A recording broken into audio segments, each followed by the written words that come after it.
নমস্কাৰ মৰমৰ ছাত্ৰ ছাত্ৰী আৰু মোৰ বন্ধু বান্ধৱীসকল আহম ক্লাছেছ ইউটিউব চেনেলত আপোনালোকৰ স্বাগতম জনাইছোঁ। আজি মই তোমালোকৰ কাৰণে লৈ আহিছোঁ ক্লাছ 9ৰ ছ'চিয়েল ছায়েন্সৰ যিটো তোমালোকৰ অৰ্থনীতি আছে ইকনমিক্স ইয়াৰে চেপ্টাৰ নম্বৰ 1 মই লৈ আহিছোঁ। ছাত্ৰ ছাত্ৰীসকল তোমালোকে ভিডিঅ'টো স্কিপ নকৰাকৈ গোটেইখিনি চাই থাকা। ইয়াত পাঠভিত্তিক যিমানখিনি কুৱেশ্যন আছে মই সকলোখিনি লৈ আহিছোঁ আৰু তোমালোকে বুজি পোৱাকৈ অতি চমু আৰু অতি সহজকৈ মই বনাই লৈ আহিছোঁ।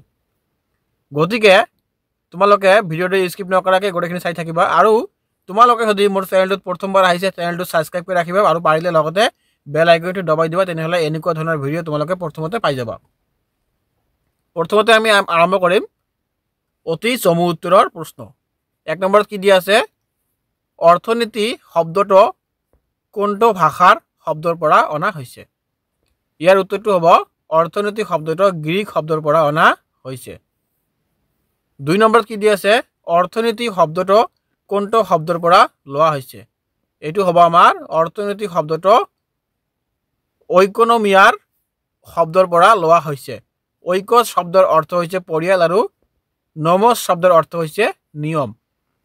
গতিকে অৰ্থবিজ্ঞানৰ শব্দটোৱে পৰিয়াল বা সমাজ পৰিচালনাৰ নিয়ম বুলি গণ্য কৰা হয়।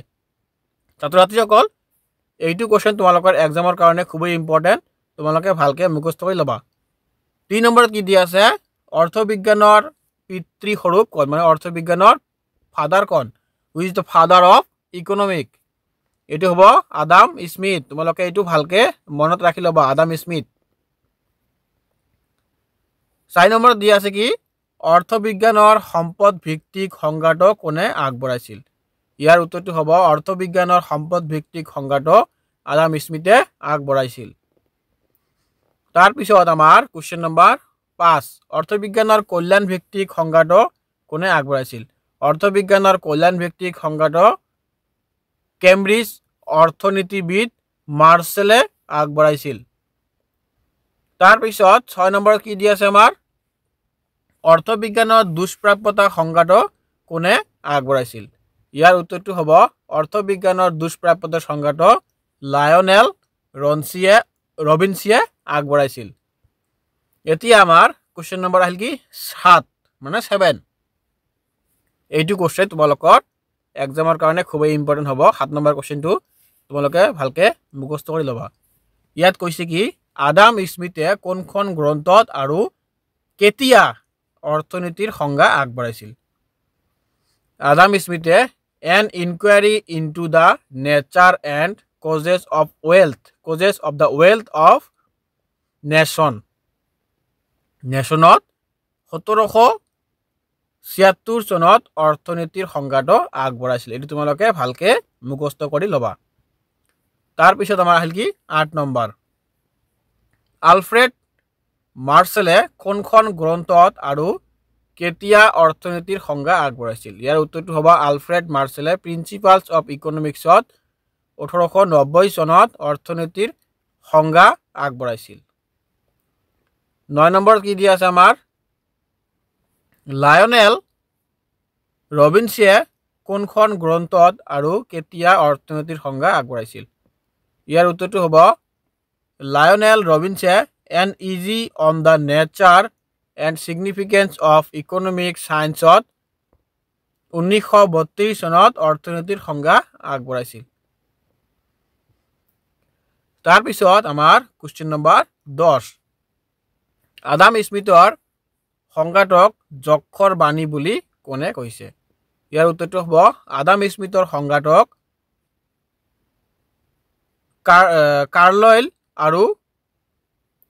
কাৰ্লাইল আৰু ৰাস্কিনে যক্ষৰ বাণী বুলি কৈছিল। কুৱেশ্যন নম্বৰ আমাৰ এতিয়া 11, দক্ষতাৰ ওপৰত গুৰুত্ব দি কোনে অৰ্থনীতিৰ সংজ্ঞা আগবঢ়াইছে? উত্তৰ দিয়া আছে দক্ষতাৰ ওপৰত গুৰুত্ব দি চেমুৱেলছন আৰু নৰদাহাছে অৰ্থনীতিৰ সংজ্ঞা আগবঢ়াইছিল। এতিয়া আহিল আমাৰ 12 নম্বৰ কুৱেশ্যন, কোনো বস্তুৰ মানুহৰ অভাৱ পূৰণ কৰিব পৰা ক্ষমতা কি বুলি কোৱা হয়? ইয়াৰ উত্তৰটো হ'ব কোনো বস্তুৰ মানুহৰ অভাৱ পূৰণ কৰিব পৰা ক্ষমতাক উপযোগিতা বুলি কোৱা হয়। তাৰ পিছত 13 নম্বৰ দি আছে কি উৎপাদিত আহিলাক কি বুলি কোৱা হয় ইয়াৰ উত্তৰটো হ'ব উৎপাদিত আহিলাক মূলধন বুলি কোৱা হয় তাৰ পিছত তোমালোকৰ আৰু এটা মোস্ট ইম্পৰ্টেন্ট কোশ্চেন মাইক্ৰ আৰু মেক্ৰ শব্দ দুটা কোন দুটা শব্দৰ পৰা লোৱা হৈছে ইয়াত হ'ব মাইক্ৰ শব্দটো গ্ৰীক শব্দ মাইক্ৰছৰ পৰা আহিছে যাৰ অৰ্থ হ'ল সৰু তাৰ পিছত তোমালোকে চাবা চমু উত্তৰৰ প্ৰশ্ন 1 নম্বৰত দি আছে কি এডাম স্মিথৰ অৰ্থবিজ্ঞানৰ সংজ্ঞাটো লিখা আদাম স্মিথে অৰ্থবিজ্ঞানৰ কি সংজ্ঞা দিছে এইটো আমাক লিখিবলৈ কৈছে অৰ্থবিজ্ঞান সম্পদৰ বিজ্ঞান economics is the science of wealth বুলি অভিহিত কৰিছে এইটো তোমালোকৰ খুবে ইম্পৰ্টেন্ট কোশ্চেন এতিয়া আহিল আমাৰ কোশ্চেন নম্বৰ 2 মাৰ্শেল অৰ্থবিজ্ঞানৰ সংজ্ঞাটো লিখা মানে মাৰ্শেলে দিয়া অৰ্থবিজ্ঞানৰ সংজ্ঞাটো লিখিবলৈ কৈছে ইয়াৰ উত্তৰটো হ'ব মাৰ্শেলৰ মতে অৰ্থবিজ্ঞানৰ সংজ্ঞাটো হ'ল মানৱ জাতিৰ দৈনন্দিন জীৱনৰ কাৰ্যবলী অধ্যয়নই হৈছে অৰ্থনীতি ই ব্যক্তিগত আৰু সামাজিক কাৰ্যবলীৰ সেই অংশটো অধ্যয়ন কৰে যিটো অংশ পাৰ্থিৱ কল্যাণ সাধন আৰু ইয়াৰ ব্যৱহাৰৰ সৈতে ঘনিষ্ঠভাৱে জড়িত তাৰ পিছত 3 নম্বৰ দি আছে ৰবিনছৰ অৰ্থবিজ্ঞানৰ সংজ্ঞাটো লিখা উত্তৰ দিয়া আছে ৰবিনছৰ মতে অৰ্থবিজ্ঞানৰ সংজ্ঞাটো হ'ল যি বিজ্ঞানে মানুহৰ আচৰণক মানুহৰ অপৰিসীম আশা লক্ষ্য আৰু ইয়াৰ বিপৰীতে বিকল্পভাৱে ব্যৱহাৰ কৰিবলগীয়া সীমিত সম্পদৰ উপায় মাজৰ সম্পৰ্ক হিচাপে অধ্যয়ন কৰা হিয়ে অৰ্থনীতি এতিয়া আমাৰ কোশ্চেন নম্বৰ 4 স্যামুয়েলসন আৰু নৰ্ডহাছৰ অৰ্থবিজ্ঞানৰ সংজ্ঞাটো লিখা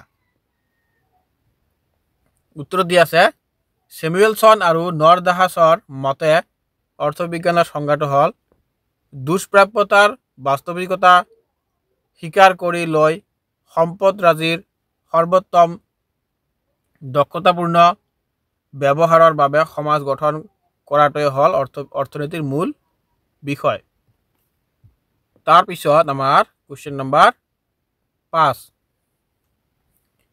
ৰবিনছৰ অৰ্থবিজ্ঞানৰ সংজ্ঞাটো মৌলিক ধাৰণা কেইটা কি উত্তৰ দিয়া আছে ৰবিনছৰ অৰ্থবিজ্ঞানৰ সংজ্ঞাটোৰ মৌলিক ধাৰণা কেইটা হ'ল ক নম্বৰত দিয়া আছে মানুহৰ অভাৱ অসীম খ নম্বৰ অভাৱ পূৰণৰ উপায় বা আহিলাসমূহ সীমিত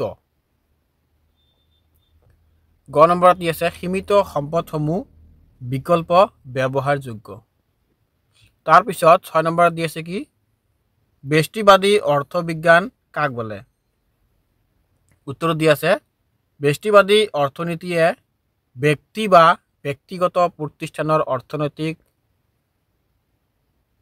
আচৰণসমূহ গাইগতীয়াকৈ আলোচনা কৰে এজন ভোক্তা এজন উদ্যোক্তা বা এখন উদ্যোগিক প্ৰতিষ্ঠান এখন বজাৰ এখন ঋণদাতা এজন সঞ্চয়কাৰী অৰ্থনৈতিক আচৰণ ব্যষ্টিবাদী অৰ্থবিজ্ঞানৰ অন্তৰ্ভুক্ত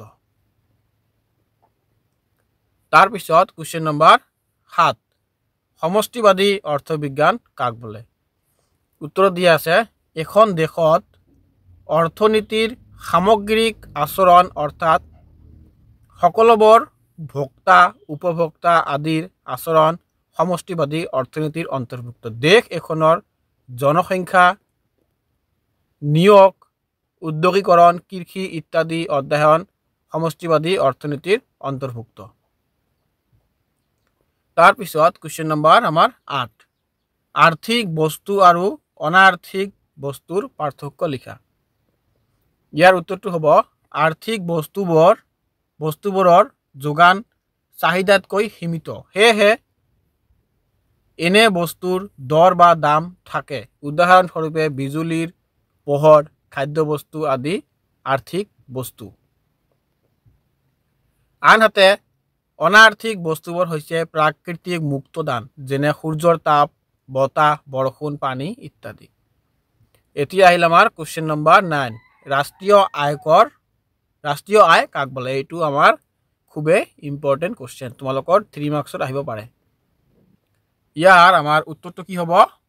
ৰাষ্ট্ৰীয় আয় কাক বোলে? এখন দেশৰ এটা নিৰ্দিষ্ট বিত্তীয় বৰ্ষত যি দ্ৰব্য বা সেৱা সামগ্ৰী উৎপাদন কৰা হয় তাৰ মুদ্ৰা মূল্যই হৈছে ৰাষ্ট্ৰীয় আয়। মানে আমি এইটো ক'বলৈ গ'লে কোনো এখন দেশে এটা নিৰ্দিষ্ট বৰ্ষত যিটো ইনকাম কৰে, মানে যিটো তাৰ প্ৰফিট হয় বা যি তাৰ ইনকাম হয়, এইটো হৈছে আমাৰ ৰাষ্ট্ৰীয় আয়। 10 নম্বৰত দি আছে কি? জনমূৰি আয়ৰ সূত্ৰ লিখা। উত্তৰ দি আছে, এখন দেশৰ মুঠ ৰাষ্ট্ৰীয় আয়ক দেশখনৰ জনসংখ্যাৰে ভাগ কৰিলে যি মান পোৱা যায় তাকে দেশখনৰ জনমূৰি আয় বুলি কোৱা হয়। জনমূৰি আয় বুলি ক'লে আমাৰ প্ৰত্যেকজন ব্যক্তিয়ে এখন দেশত কিমান আয় কৰে এটা বছৰত, সেইটো হ'ব আমাৰ জনমূৰি আয়। যেনেকুৱা ইণ্ডিয়া যদি যিমান টকা এটা বছৰত ইনকাম কৰে ইয়াতে লিখি দিবা, তাৰপিছত ইয়াত লিখিবা ৰাষ্ট্ৰীয় আয় আৰু দেশৰ মুঠ জনসংখ্যা দি ভাগ কৰিলে হৈ যাব। মানে ইয়াত হ'ব আমাৰ ৰাষ্ট্ৰীয় আয়, দেশখনৰ কিমান আয় কৰিছে, আৰু ইয়াত হ'ব আমাৰ জনসংখ্যাৰ মুঠ সংখ্যা। এইটো দি এইটোক ভাগ কৰি দিবা, আমি প্ৰত্যেকজনে কিমান টকা ইনকাম কৰে এবছৰত ইয়াতে ওলাই আহিব। তাৰপিছত আমাৰ আহিল কি? দীঘল উত্তৰৰ প্ৰশ্ন। এইবিলাক ছাত্ৰ ছাত্ৰীসকল অলপ দীঘল আছে, তোমালোকে ভয় কৰিব লগা একো নাই।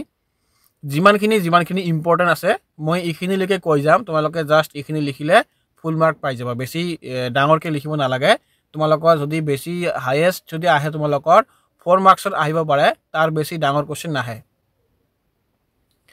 অৰ্থবিজ্ঞান অধ্যয়নৰ প্ৰয়োজনীয়তা উদাহৰণসহ ব্যাখ্যা কৰা।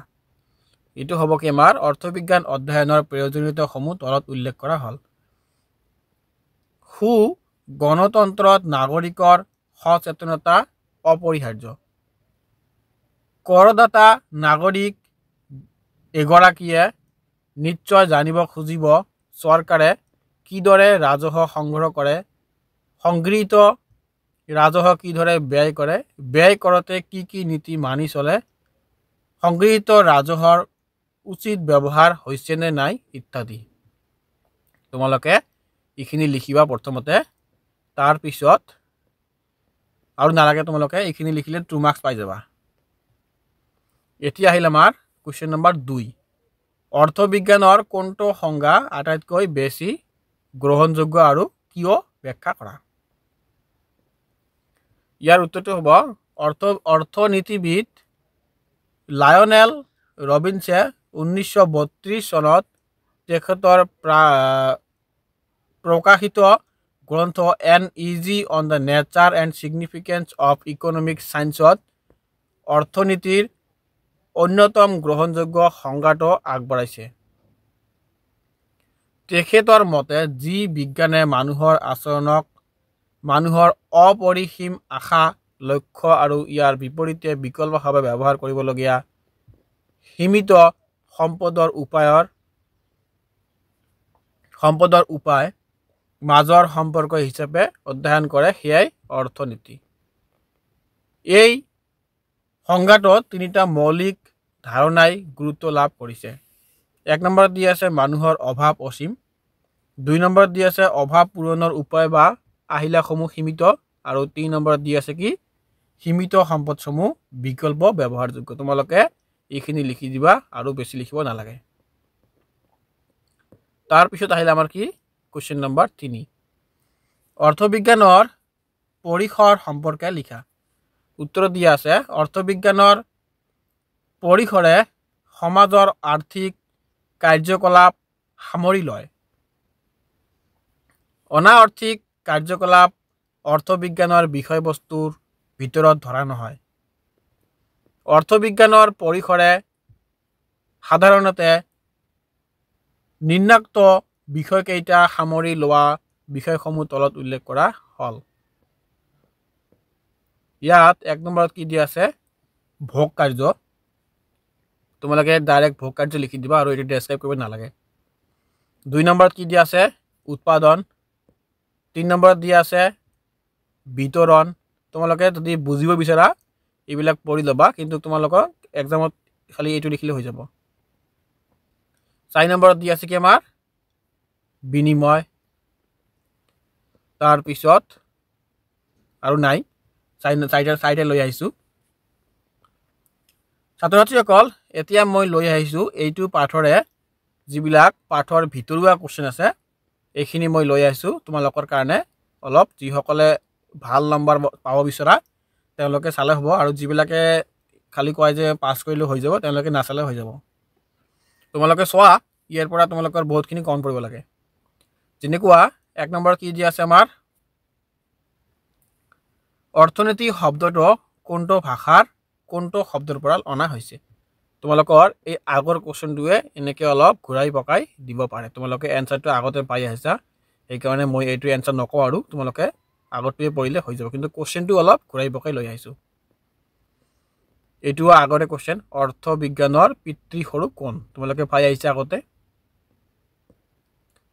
এতিয়া আছে আমাৰ তাৰ পিছত এইটো কোশ্চেন চোৱা এইটো কি কৈছে আমাক আলফ্ৰেড মাৰ্শালৰ অৰ্থনীতিৰ সংজ্ঞাটো লিখা এইটো হ'ব আলফ্ৰেড মাৰ্শালৰ অৰ্থনীতিৰ সংজ্ঞাটো হল মানৱ জাতিৰ দৈনন্দিন জীৱনৰ কাৰ্যবলী অধ্যয়নে হৈছে অৰ্থনীতি এই ব্যক্তিগত আৰু সামাজিক কাৰ্যবলীৰ সেই অংশটো অধ্যয়ন কৰে যিটো অংশ পাৰ্থিৱ কল্যাণ সাধন আৰু ইয়াৰ ব্যৱহাৰৰ সৈতে ঘনিষ্ঠভাৱে জড়িত হেয়ে হয় অৰ্থনীতি বিজ্ঞানৰ সংজ্ঞা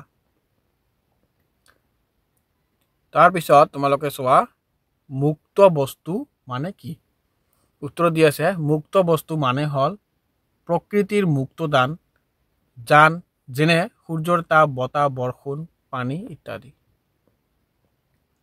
তাৰ পিছত দিয়া আছে কি এনেকুৱা ধৰণৰ আহিব পাৰে আৰ্থিক বস্তু মানে কি আৰ্থিক বস্তু মানে হল আৰ্থিক বস্তুবোৰ যোগান চাহিদাতকৈ সীমিত হেহে এনে বস্তুৰ দৰ বা দাম থাকে উদাহৰণ স্বৰূপে বিজুলী পোহৰ খাদ্য বস্তু ইত্যাদি তাৰ পিছত আছে কি আমাৰ যোগান কাক বোলে উত্তৰ দি আছে উৎপাদনৰ যিটো অংশ বজাবলৈ বিক্ৰীৰ বাবে অন্যয় হয় সেই অংশটোক যোগান বুলি কোৱা হয় তাৰ পিছত 28 নম্বৰ কি দি আছে বজাৰ বুলিলে কি বুজা উত্তৰ দি আছে সাধাৰণ অৰ্থত বজাৰ বুলি ক'লে এখন ঠাইক বুজায় য'ত বস্তুৰ ক্ৰয় বিক্ৰয় কৰা হয় তাৰ পিছত আমাৰ 29 নম্বৰত দি আছে কি চাহিদা কাক বোলে উত্তৰ দি আছে এজন ভোক্তাৰ কোনো বস্তু এটা পাবলৈ থকা হাবিয়াস বা আকাংক্ষাক চাহিদা বুলি কোৱা হয় যদিহে উক্ত বস্তুটো ক্ৰয় কৰাৰ অৰ্থক ক্ষমতা ভোক্তাজনৰ থাকে তাৰ পিছত তোমালোকৰ আৰু কোশ্চেন নাই তেনেহলে তোমালোকে এইখিনি পঢ়িলে তোমালোকৰ সিলেবাস কভাৰ হৈ যাব আৰু একো পঢ়িব নালাগে তোমালোকে বেলেগ কোনো কিতাপ পঢ়িব নালাগে ইয়াৰ পৰা তোমালোকৰ এক্সামত গোটেইখিনি কমন পৰি যাব ছাত্ৰ-ছাত্ৰীসকল ইয়াতে মই তোমালোকক এটা কথা ক'ব বিচাৰো তোমালোকে যদি মোৰ এই চেনেলটোত প্ৰথমবাৰ আহিছা চেনেলটো সাবস্ক্ৰাইব কৰি ৰাখিবা আৰু পাৰিলে লগতে বেল আইকনটো দবাই দিয়া তেনেহলে তোমালোকে প্ৰথমতে ভিডিঅ'বিলাক পাই যাবা আৰু তোমালোকে এইটো ভিডিঅ'ৰ পৰা কি শিকিলা বা কি বুজিলা নে বুজি পোৱা নাই তোমালোকে জাস্ট কমেন্টত এটা কমেন্ট কৰি দিবা যে স্যাৰ মই এইটো বুজি পাইছো বা বুজি পোৱা নাই বা তোমালোকৰ কিবা হেল্প হল নে নাই তোমালোকৰ কাৰণে আমি ইমান কষ্ট কৰি ভিডিঅ'বিলাক বনাই লৈ আহো যদি তোমালোকে বুজি নাপোৱা আমাৰ এই কষ্টবিলাক এনে পানী হৈ যাব সেই কাৰণে যিসকলে বুজি পায় তেওঁলোকে কমেন্টত এটা ইয়েস বুলি দি দিয়া আৰু যিসকলে বুজি নাপায় আৰু তেওঁলোকে কেনেকৈ ক'লে বুজি পাব অলপ মানে কমেন্টত যদি লিখি দিয়া মই তোমালোকৰ কাৰণে চেষ্টা কৰিম এনেকুৱা ধৰণৰ ভিডিঅ' লৈ অহাৰ কাৰণে। ছাত্ৰ ছাত্ৰীসকল, আজিৰ ভিডিঅ'টো ইয়াতে শেষ কৰিলোঁ। ধন্যবাদ। তোমালোকে ভালকৈ পঢ়া। ক্লাছ 9ত পঢ়ি আছা। 9টো ভালকৈ পঢ়িলে তোমাৰ 10টো অট'মেটিক ভাল হৈ যাব আৰু তোমালোকে আগুৱাই যোৱা। Best of luck. তোমালোকৰ ইউনিট টেষ্ট চলি আছে। ধন্যবাদ।